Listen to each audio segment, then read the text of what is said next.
Hello, Steve Mills here, and it's great to be back on my podcast, sharing some more tried, tested and proven ideas to grow your business. Do you know what? It's only a couple of hours ago I was last on here interviewing Seamus Parfrey from Parfrey Murphy Accountants, and he was talking about how to basically set up a business over in Ireland with a result of Brexit, or as a result of Brexit. And it was great to interview him. Well, I've got somebody else now. I'll introduce you to Graham Wilson in a few moments. And just before that, I just want to tell you a little bit more about what we're doing and what we're going to be talking about today. As you know, my podcast is all about how to get more out of yourself and your business. You know, it's called results. It's about improving your results. And obviously, you know, one of the biggest problems that I see in marketing is that people just simply don't have the time to do it. You know, people have full of good intentions. They're going to do this, they're going to do that, and so on and so forth. But actually, do you know what? It never takes place. In fact, if you said to me, what is the number one biggest reason why marketing fails, I'd say it never happens. It just simply never happens. People don't post on LinkedIn, they don't do their Facebook, they never update their website, and so on and so forth. So today we're privileged to be with a very good friend of mine, as mentioned, Graham Wilson from a company called Excelat. Graham's an expert in this area, and pretty soon he's running a variety of different training courses, workshops on the very subject of time. How do you get more of it? We've all got the same amount, I know Graham would tell you, but how do we become more effective in the use of that time? So welcome, Graham. It's great to be on, I think it's our first podcast, and it's great to be here. And looking forward to speaking to you. Thank you, Steve. Good to be here. Great. Okay, so why is time management so important then? Well, you just touched on a number of issues there. Marketing is a classic one. And in 30 or 40 years of working with very senior people, in fact, people across all levels of the organisation, there's one commonality comes out. And it's, as you said, it's this issue of time. And I think actually over the last number of years, our usage and management of time has actually got worse, in that there's so much available now. It seems to be we have instant responses and more information. So we think because we've got more, we don't have to do as much. And the result is people are just not working on time. And what I see in organizations and with individuals, Steve, and I'm sure you do as well, is you see this terrible the stress of individuals. You see people struggling to get results. Like you said, they're working 12, 13 hours a day and really not getting anywhere. So that affects the culture of organizations, large or small. People think the leaders, well, here's a trick. The best leaders manage time really well. And the people I meet, bright people who've been on time management courses, are so frustrated because they still don't manage time. So I think it's time to really bring this to the top of the agenda and say, look, this is actually driving so much of your life, personal and business. You need to get a grip. I agree totally. You know, and your comment about the how time's becoming even more. It's because we got so much more to do, haven't we? You know. And it's a real factor. So what are the problems that you see people having, you know, with your clients and in the wider business community? Well, one of them, just as you were alluding to there, Steve, is we have more and more information. You can't ignore the social and digital world we're in. And in fact, what it's doing is it's just adding a huge amount of distraction that didn't used to be there. You know, and it's calculated that something like 566 times, for some strange reason, every day we are distracted by a computer or a device. Yeah. And on average, we get over 70 emails a day. Now, you work that out in minutes. You know, that's an hour to plus a day just lost on often quite spurious emails to tell you that somebody found a button at reception. So there's a huge amount of distraction, and some of it's quite exciting and funny, but nevertheless it's distraction, and that really doesn't help. And the problems I see moving into an organisation, when I know there's a time problem, is classically stress. If people are not doing the right things, also classically the performance isn't where they need it to be.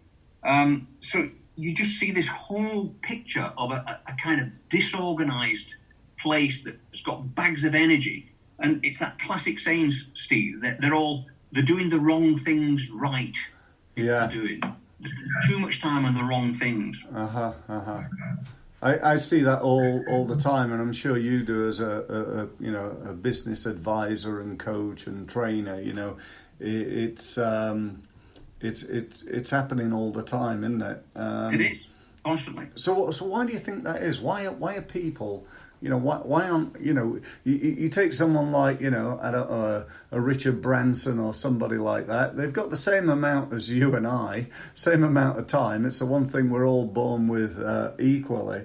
So why aren't we as effective as, let's say, some of the really successful business owners?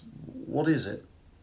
Well, I think there's a whole range of issues. For some people listening to this in corporations, the problem they've got is their time is being stolen by other people in the organisation. Yeah. Often it's more senior people who just come in and dump on people.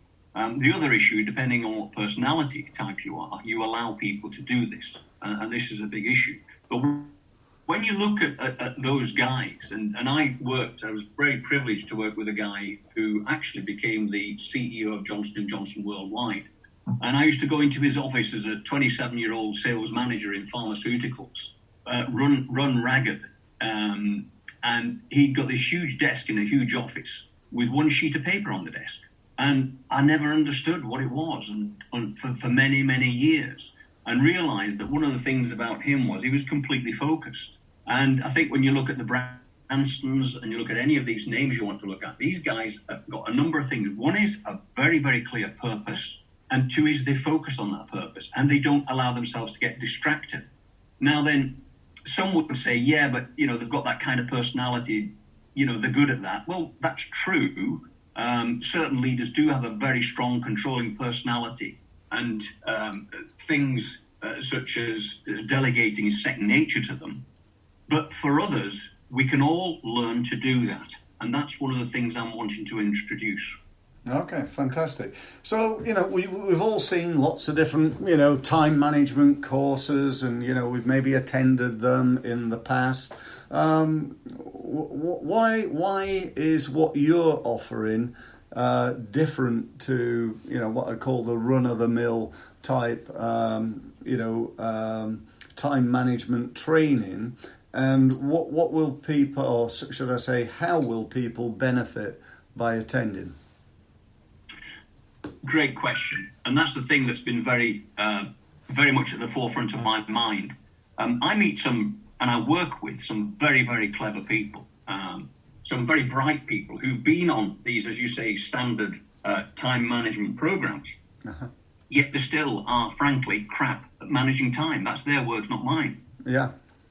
And for some while, I work a lot, Steve, as you know, on behaviour and neuroscience. I have done for many, many years as to how that drives performance. Yeah. And one of the things that's become very clear to me in the last few years working with an awful lot of managers on one of my leadership programs is that when we actually look into it, and now what we're learning from neuroscience, the problem is you can learn all the tricks and tips as to how to manage time properly, but the problem is your brain will derail you. Because depending on your behavioral type, your personality type, we all act in certain ways. And those of us that are really outgoing people, they're gregarious, they're creative, the promoters, I would call them, they're also very easily distracted. They're the ones that are going to be looking at those emails. They're the ones that need to go to the coffee machine. They're the ones that can't focus, unlike the analytical chaps who come in, and they can come in at 9 and leave at 5 and just get their head down and work with it. Well, there's a conflict there. But both of those types, in fact, all types have got different problems in the way that their brain's operating because it derails us. because we're interested in tittle tattle, or we're too detail oriented. So as chairman of 6 companies, when I ask someone for 2 sheets of paper, a lot of my analytical friends will give me 9 sheets. Well, I don't want that, and they just wasted their time. So there's all this going on, and it's behaviorally driven, Steve. And for me, that's been the real trick. It's been the missing link in this whole thing about time management, is you can understand it, but what you really have to understand is how your brain is driving you, what behavioral style is your primary style, and how that affects so many things you do.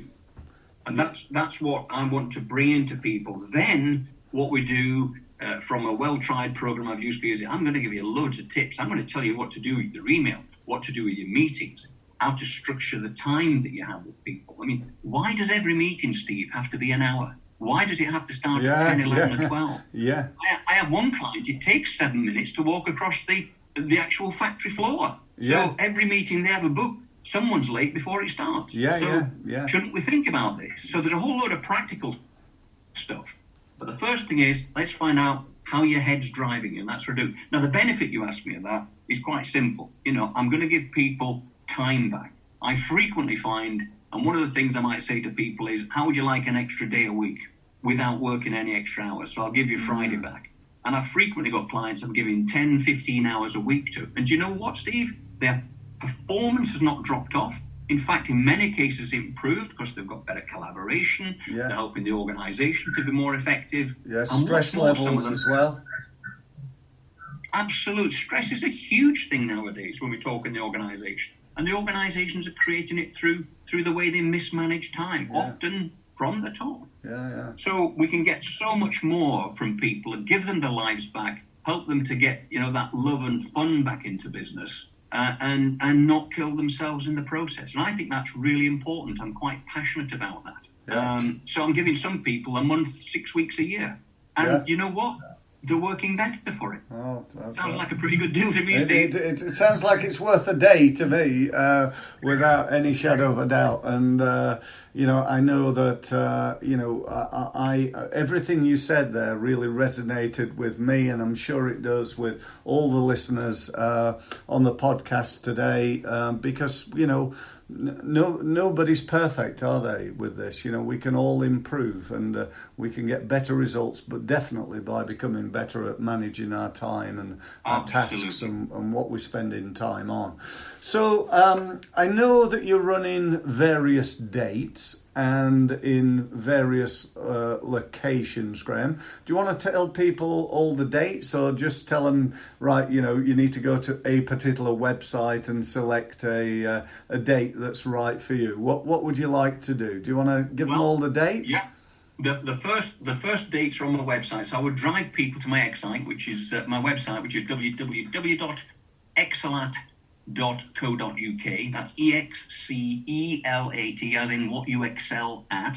Yeah. And on that, there are all the dates there, which are October and November is the first sessions that I'm running. And I'm running those out of London, and I'm running some in Berkshire from the Reading Centre. And there's going to be 4 of those at each date, which I then will roll out across the country, which I'm going to announce later on in the year. But that's where we're starting, Steve. So if people want to pop to my website, my events page, Excelat/events, they will find all the details there. Okay, so it's London and Reading. I think the first one's the 8th of October. 8th of October, yeah. Yeah, you got 4 events in October, and then another 4 in November, finishing on the 20th. So,